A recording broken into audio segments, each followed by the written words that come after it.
Isang utos ang dumating kay Jonah, isang misyong magbabago sa lahat.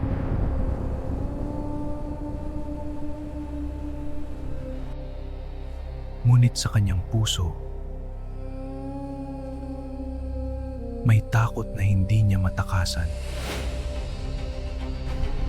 Sa halip na sumunod, pinili niyang tumakas palayo sa kanyang tungkulin.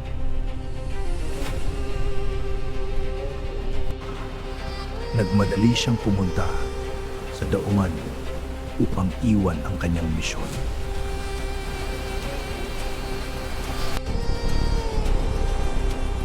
Sa harap niya, ang malawak na dagat na tila handang lulutin ang lahat.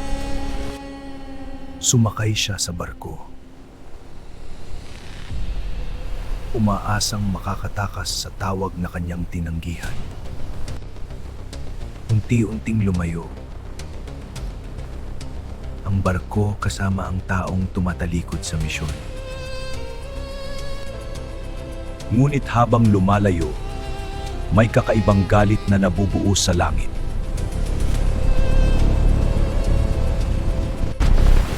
Biglang bumilis ang hangin na tila may dalang babala sa barko.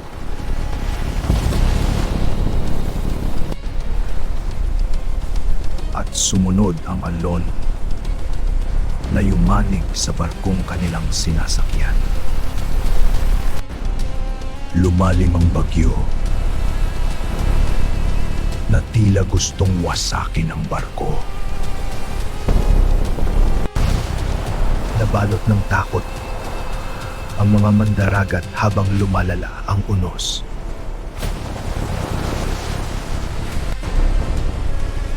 Kumidlat ang langit na tila may galit na bumabagsak sa dagat. Yumanig ang barko na tila anumang oras ay tuluyang lulubog. Habang nagkakagulo ang lahat, tahimik lamang si Jonah sa dilim. Nagsimulang magtanong ang mga mandaragat kung sino ang sanhi ng unos.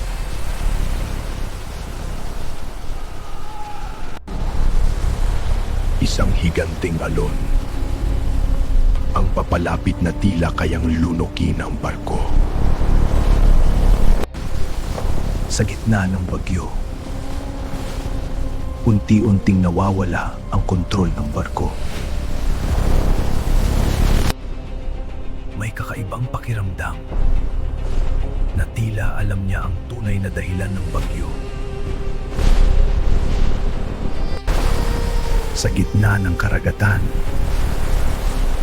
isang desisyon ang malapit ng magbabago sa lahat. Isang higanting alon ang sumugod na tila kayang lunukin ang buong barko. Bumagsak ang tubig na parang galit na sumisira sa lahat.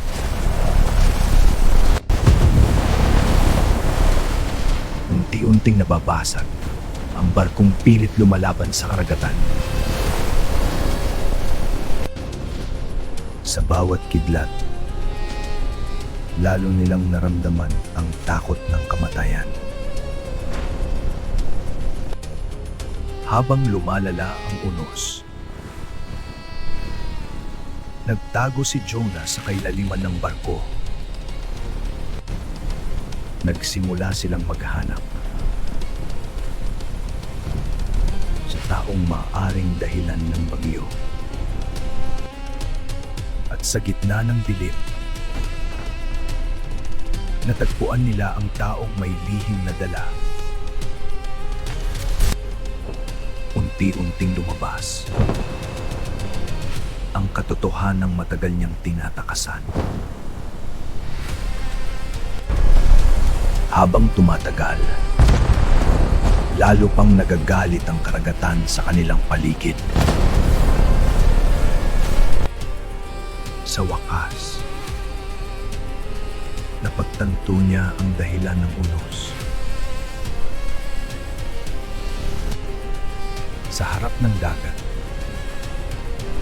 Naghintay si Jonah sa desisyong magbabago sa lahat.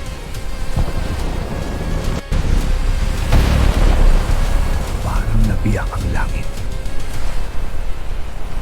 Habang patuloy ang galit ng bagyo, unti-unting nawawala ang pag-asa ng mga mandaragat na mabuhay. Sa isang huling tingin, handa na siyang harapin ang kapalaran na tumatawag. At sa gitna ng bagyo, nahulog si Jonah sa kailaliman ng dagat. Unti-unti siyang nilamon ng malamig at madilim na karagatan. Sa ilalim ng dagat, dumating ang katahimikan na tila katapusan na ng lahat. Ngunit sa kailaliman, may isang anino na unti-unting papalapit. At mula sa dilim, lumitaw ang halimaw na hindi niya inaasahan.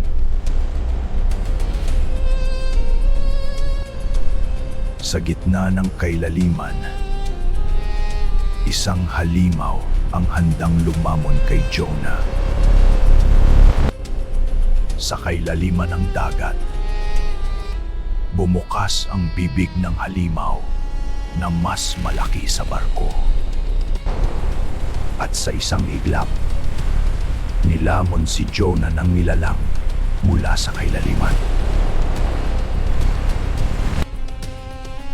Pagmulat niya, kadliliman lamang ang bumalot sa kanyang paligid.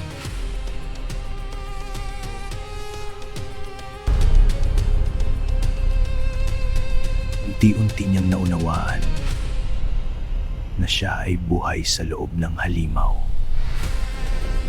Bawat galaw ng nilalang ay yumanig sa kadilimang kanyang kinalalagyan. Sa gitna ng dilim, nagpilit siya huminga habang nilalamon ang takot. May mga anino na gumagalaw sa loob ng halimaw. Sa unang pagkakataon, narinig niya ang tunay na katahimikan. Bumalik sa kanyang isip ang misyong matagal niyang tinakasan. Sa loob ng halimaw, nararamdaman niya ang lapit ng kamatayan. Kahit saan siya tumingin, walang bakas ng daan palabas sa halimaw. Habang lumalalim ang dagat, lalo ring bumibigat ang kadilimang bumabalot sa kanya. May mga tunog na tila nagmumula sa mas malalim na bahagi ng dagat.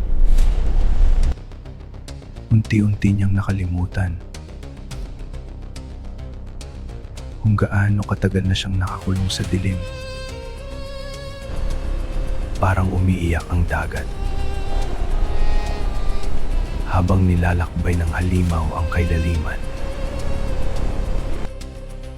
Sa wakas, unti-unti niyang tinanggap ang katotohanang kanyang tinatakasan. Sa kailaliman ng dilim, nagsimulang magbago ang puso ni Jonah. At sa gitna ng kadiliman, liwanag na unti-unting lumitaw. Biglang gumalaw ang halimaw na tila may bagong patutunguhan sa dagat.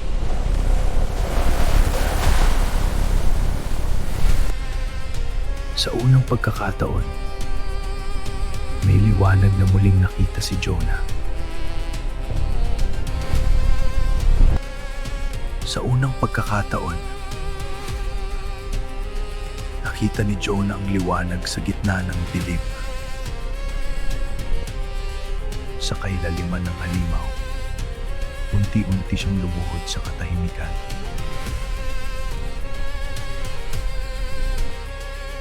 Kasabay ng luha, lumabas ang sakit na matagal niyang ikinukubli. Bumalik sa kanyang isip ang utos na pilit niyang tinakasan. Sa gitna ng kadiliman, unang beses niyang narinig ang sarili. Unti-unti niyang tinanggap ang pagkakamaling matagal niyang itinanggi. Habang nagbabago ang kanyang puso, gumalaw rin ng halimaw. Sa malayo, may liwanag na unti-unting lumalapit.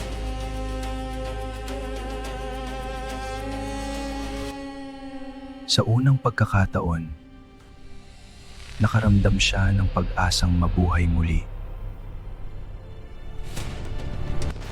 Habang humihina ang bagyo, unti-unti ring nawala ang galit ng dagat.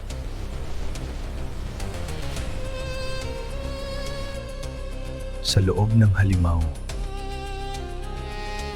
dumating ang kapayapaan na matagal niyang hinahanap. Unti-unting umahon ang higanting nilalang patungo sa ibabaw. Matapos ang mahabang dilim, muling bumalik ang liwanag ng araw.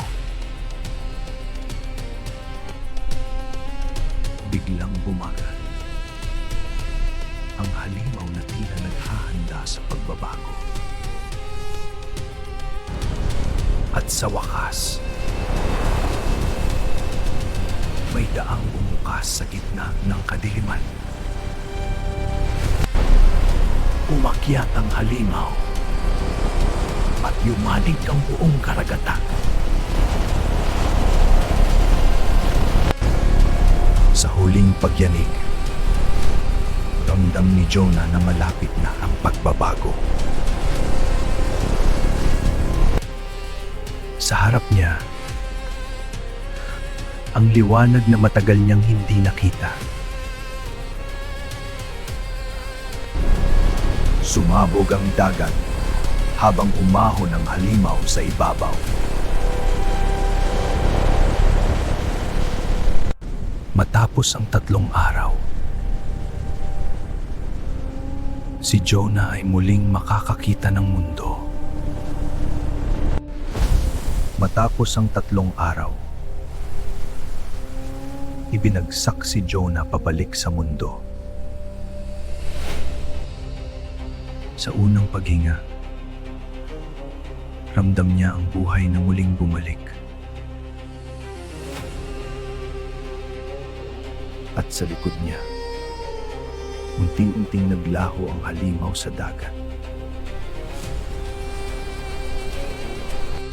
Bagamat sugatan, unti-unti siyang tumayo sa dalampasigan.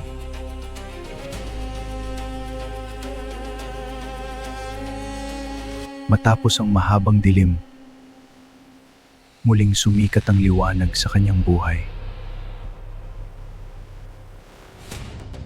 Sa loob ng halimaw, may nagbago sa puso ni Jonah. Ang misyong kanyang tinakasan ay muling bumalik. Ngunit sa pagkakataong ito,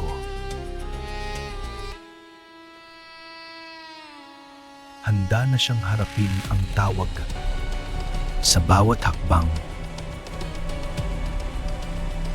Unti-unting bumalik ang pag-asang nawala. Sa malayo, naghihintay ang lungsod na magbabago sa kanyang kapalaran. Ngunit bago makarating, muling bumalik ang takot sa kanyang puso. Naalala niya ang kadilimang bumalot sa kanya sa dagat.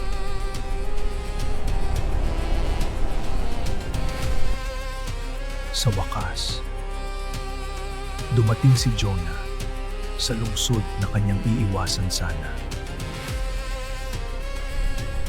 At sa unang pagkakataon,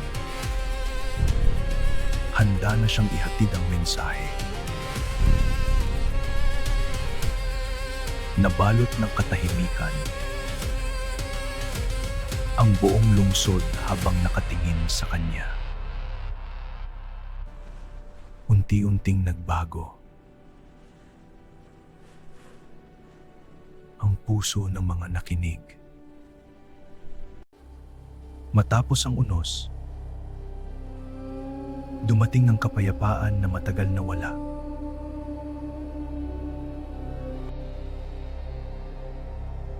Ngunit sa kanyang alaala, mananatili ang halimaw sa dagat. Minsan, kailangan munang malunod upang matagpuan ang tunay na layunin.